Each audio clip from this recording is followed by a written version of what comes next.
अगर भगवान शिव ने ये कहानी ना सुनाई होती तो अमरनाथ गुफा ना होती।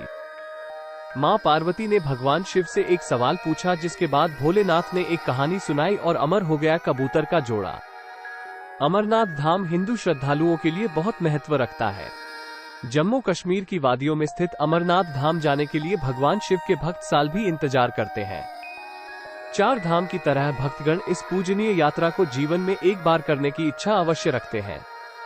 अमरनाथ यात्रा के बारे में कहा जाता है कि यहाँ भोले की मर्जी के बिना भक्त नहीं पहुँच पाते हैं। जिसे भगवान शिव बुलाना चाहते हैं वही उनका दर्शन कर पाते हैं।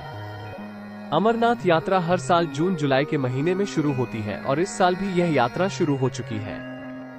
अमरनाथ की यात्रा बेहद रोमांचक है क्योंकि यह यात्रा धरती पर स्वर्ग के जैसी है। हिमालय की गोदी में स्थित अमरनाथ हिंदुओं का सबसे ज्यादा आस्था वाला पवित्र तीर्थ स्थल है। अमरनाथ की खासियत पवित्र गुफा में बर्फ से शिवलिंग का बनना है। प्राकृतिक हिम से बनने के कारण ही इसे हिमानी शिवलिंग या बर्फानी बाबा भी कहा जाता है। भगवान शिव ने बताया अमर होने का रहस्य।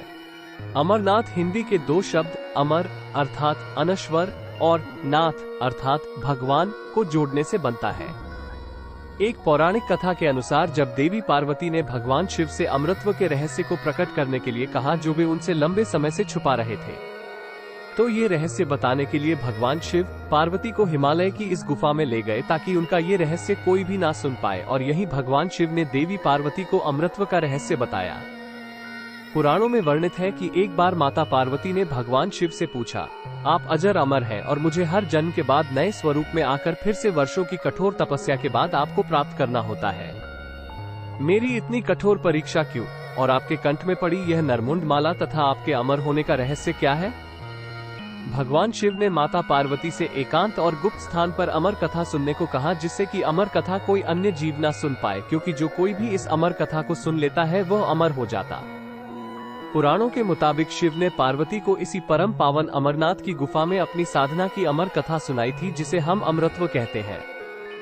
कहते हैं भगवान भोलेनाथ ने अपनी सवारी नंदी को पहलगाम पर छोड़ दिया, जटाओं से चंद्रमा को चंदनवाड़ी में अलग कर दिया और गंगा जी को पंचतरणी में तथा कंठाभूषण सर्पों को शेषनाग पर छोड़ दिया।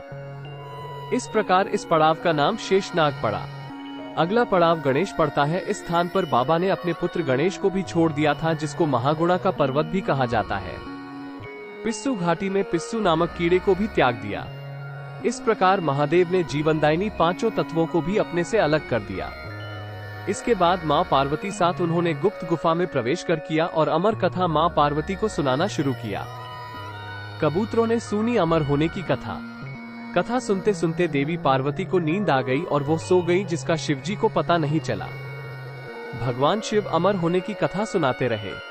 उस समय दो सफेद कबूतर शिवजी से कथा सुन रहे थे और बीच बीच में गूं गूं की आवाज निकाल रहे थे।